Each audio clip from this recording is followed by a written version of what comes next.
saber se o seu relacionamento é um relacionamento de Deus? Meu nome é Viviane Jobst e hoje eu quero falar com você sobre relacionamento. Falar sobre relacionamento é sempre um grande desafio porque trata-se de duas pessoas, mas existem algumas coisas que eu e você pode seguir, algumas dicas que dá pra gente receber como orientação. Se esse relacionamento ele tem te feito caminhar com evolução, né, para uma vida santificada, para uma vida mais próxima de Deus ou não. Então agora vamos aos pontos cruciais que você precisa se atentar. Então, primeiro ponto, gente, essa pessoa, ela te apresenta a Deus?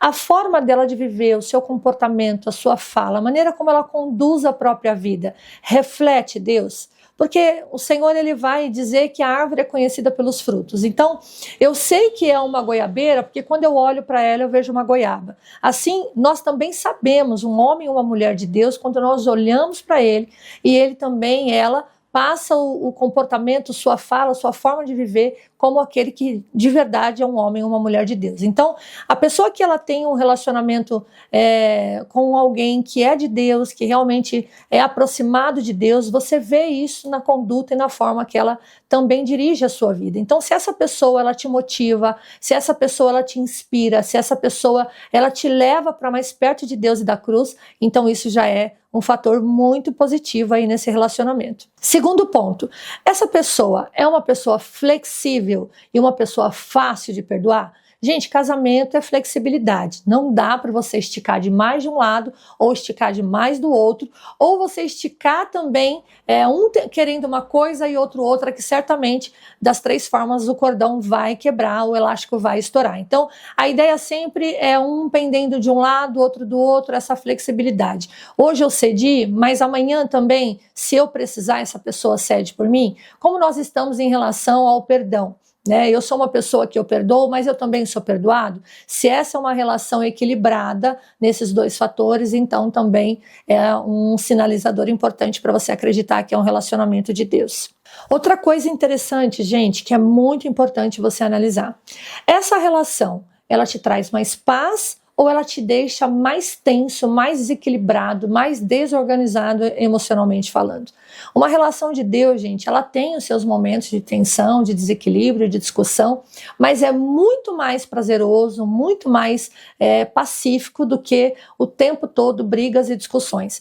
A Bíblia diz que a bênção de Deus, ela não acrescenta dores. Então, a partir do momento que eu tenho uma relação saudável, que eu tenho um casamento saudável, eu entendo sim que vai haver momentos de dificuldade, vai ter aquele momento de tensão de vez em quando, porque nós estamos lidando com pessoas diferentes, né? Muitas vezes com crenças diferentes, com a forma muitas vezes diferente de crescimento, de construção humana, mas é uma relação muito mais pacífica do que tensa e conturbada. Gente, como saber se o relacionamento é saudável? Como escolher uma pessoa para passar o resto da vida? Nós estamos falando do resto da vida. Então é uma escolha muito específica, uma escolha muito importante.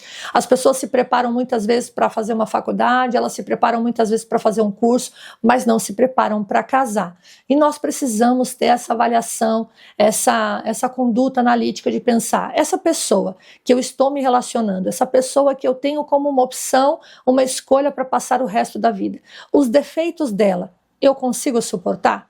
Gente, essa pergunta é crucial. Se o defeito da pessoa que você está com ela, ou que você está namorando, ou você está noivando, os defeitos dela para você é intolerável, então essa pessoa não é para você. Mas se o defeito dela você fala, não dá para aguentar, dá para tolerar, eu consigo seguir, então ok, sem problema nenhum. Deus não une pessoas, Ele une propósito, tá? Então todas as vezes que você for pensar, essa pessoa ela é para mim, o propósito dela se encaixa com o meu e o propósito que eu tenho se encaixa com o dela, vocês vão ser né, diante de Deus vivendo o mesmo propósito. Por exemplo, tá?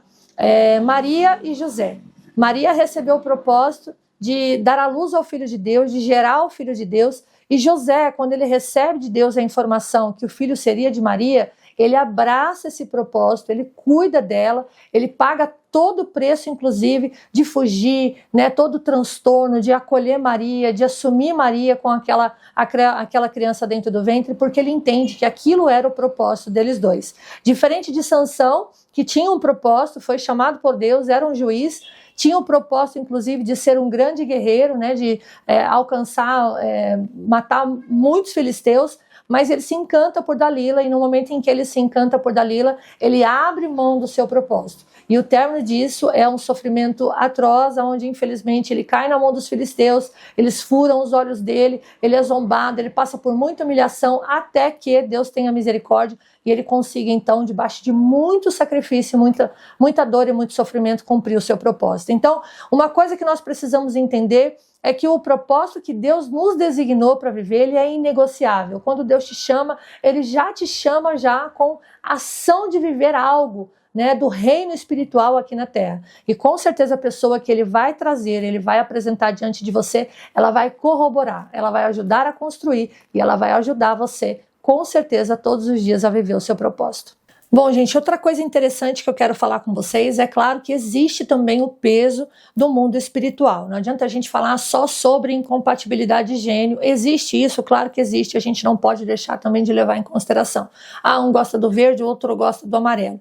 Mas tudo isso passa a ser irrelevante quando a gente entende também o peso que existe no mundo espiritual. Quando Deus une duas pessoas, quando ele tem um propósito para essa pessoa, é claro que o inferno vai fazer de tudo também para que elas não fiquem juntas, para que elas se separem, e há um trabalho realmente do adversário para que eu e você não prossiga nessa relação, porque como eu disse, Deus une propósito, e quando esse propósito ele é unido, Satanás sabe que isso vai ser de grande impacto também no reino das trevas, e aí ele tenta fazer absolutamente tudo para parar. Então o que nós precisamos entender? Que a partir do momento que eu entendo que essa pessoa me aproxima de Deus, eu também empurro ela para a cruz, nós temos uma boa relação, é saudável, existe equilíbrio, tem respeito, né? Essa pessoa ela me valoriza, eu também a valorizo. Quando tudo isso tá junto, aí, Vivi, mas de repente a gente briga muito, acontece uma situação o tempo todo que parece que não vai dar certo. Gente, você também precisa entender que o mundo espiritual também trabalha para que isso não aconteça. E aí a gente precisa ter maturidade espiritual e também, obviamente, relacionamento com Deus para orar, pedindo para que o Senhor quebre todos esses embaraços e você prossiga numa relação saudável e abençoada. Gente, em 1 Coríntios capítulo 13, a partir do verso 4, vai dizer que o amor tudo suporta. O amor não maltrata, o amor ele suporta todas as coisas, o amor ele realmente é paciente, ele é longânimo. Só que amar de verdade não é dizer eu te amo. O amor de verdade é aquele que escolhe ficar, mesmo quando ele tem muitas razões para ir embora. Então, se você encontrou alguém assim, que decidiu ficar com você, que te ama, que cuida de você, mesmo nos teus piores dias, então essa pessoa é uma pessoa que reflete aí o amor de Cristo na sua vida. Bom, gente, então esse foi o conteúdo de hoje, eu espero que vocês tenham gostado. Se você gostou, deixa seu like, comenta, compartilha aí, que é muito importante para nós, e até o próximo vídeo.